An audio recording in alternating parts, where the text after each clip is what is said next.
দেশজুড়ে তীব্র তাপপ্রবাহে বাড়ছে রোগবালাই। নিউমোনিয়া, ডায়রিয়া, সর্দি কাশি সহ নানান অসুখে আক্রান্ত হচ্ছে মানুষ। বেশি ঝুঁকিতে শিশু ও বয়স্করা। চিকিৎসকরা বলছেন রোদ এড়িয়ে চলতে হবে, গ্রহণ করতে হবে পর্যাপ্ত পানি ও তরল খাবার।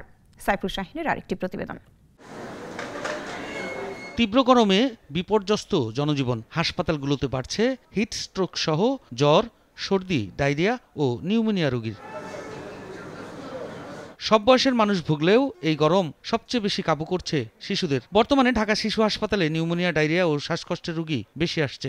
মাকে বলবো যে ছোট বাচ্চা যারা, তাদের পর্যাপ্ত পরিমাণে বুকের দুধ যাতে হয়, সেজন্য মাকেও বেশি করে খেতে হবে যাতে দুধটা বেশি হয়। কতগুলো জিনিস খেয়াল করতে হবে যেন বাচ্চার পেশাব যেন কমে না যায়, প্রচন্ড ঘাম হয়ে যেন বাচ্চার পানি শূন্যতা না হয়। দেশ জুড়েই বেড়েছে পানিবাহিত রোগ। পটুয়াখালীতে প্রচন্ড গরমে আশঙ্কাজনক হারে বেড়েছে ডায়রিয়া আক্রান্ত রোগী। ডায়রিয়ার পেশেন্ট অনেক বেশি, আর জায়গাটা হচ্ছে বেশি প্রবলেম হইতেছে যে একটা বেডে দুইজন বাচ্চা দেয়। পরিবেশ অতটা ভালো না, নিচে অনেক ময়লা, এই ময়লার মধ্যে তারপরে বিছনা করে বসা লাগছে। আমার ছেলে সিট পায় নাই, আমরা এই নামায় সিট করছি।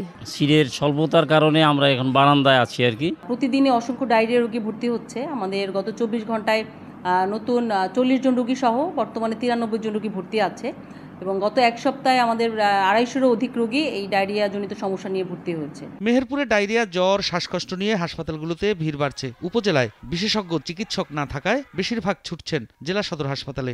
গতকালকে হঠাৎ করে বমি করলো দুপুরে, বমি করার পরে পায়খানা, ডায়রিয়া, রাত্রে 7-8 বার পায়খানা করছে।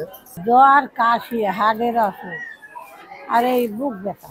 4 দিনের ভিতরে আমি ধরেন যে ওষুধ খেয়ে যাচ্ছি, কিন্তু ওষুধে কোনো কাজ করছে না। প্রতিদিন আপনার অ্যাডমিট হচ্ছে ডায়রিয়া রোগী প্রায় 27 থেকে 30টা। চুয়াডাঙ্গায় টানা তীব্র দাবদাহে জেলা সদর হাসপাতালে বেড়েই চলছে জ্বর, নিউমোনিয়া, ডায়রিয়া, শ্বাসকষ্ট সহ বিভিন্ন রোগে আক্রান্ত রোগীর সংখ্যা। অতিরিক্ত গরমের কারণে বাচ্চাটা ডায়রিয়া হয়েছে।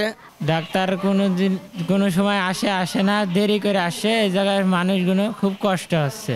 আমরা অনেক কষ্টের ভিতরে আছি, সেভাবে আমরা চিকিৎসা পাচ্ছি না আর কি। যেহেতু অনেক গরম পড়তেছে, তো বাবা মাদের প্রতি পরামর্শ, বাচ্চাকে সবসময় খোলামেলা হালকা ড্রেস পরাবেন, বাচ্চার জন্য না ঘামে সেদিকে খেয়াল রাখবেন। গরমের কারণে শুধু শিশুরাই নয়, বড়রাও বিভিন্ন রোগে আক্রান্ত হচ্ছেন। বিশেষ করে গরমের সময় যারা ঘন্টার পর ঘন্টা বাইরে কাজ করেন, তাদের জন্য ঝুঁকিটা বেশি। বয়স্করা যারা বাসা আছেন, তারা হয়তো বাইরে বের হচ্ছেন বা ঘেমে যাচ্ছেন, যাদের আগে থেকে কিডনি সমস্যা বা ডায়াবেটিস, হাইপারটেনশন থাকে, তাদের ক্ষেত্রে তাদের ঝুঁকিটা অনেক বেশি।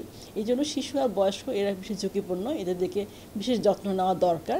এবং যখন বাইরে বের হবে, যখন ঘেমে যখন বাসায় ফিরবে, অবশ্যই যেন ঘামটা মুছে নেয়। চিকিৎসকরা বলছেন প্রয়োজন ছাড়া ঘরের বাইরে বের হওয়া যাবে না। বাইরে থেকে ফিরে এসির নিচে বসা, ঠান্ডা পানি পান করা, রাস্তার পাশে বিভিন্ন ধরনের শরবত এবং খোলা খাবার থেকে বিরত থাকতে হবে। একই সঙ্গে জ্বরের পাশাপাশি ঘন্টায় 3 বারের বেশি বমি হলে চিকিৎসকের শরণাপন্ন হবার পরামর্শ তাদের।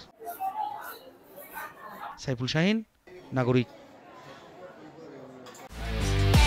একমাত্র ওয়ালটন এসি দিচ্ছে 1 বছরের রিপ্লেসমেন্ট গ্যারান্টি এবং কম্প্রেসারের 10 বছরের গ্যারান্টি।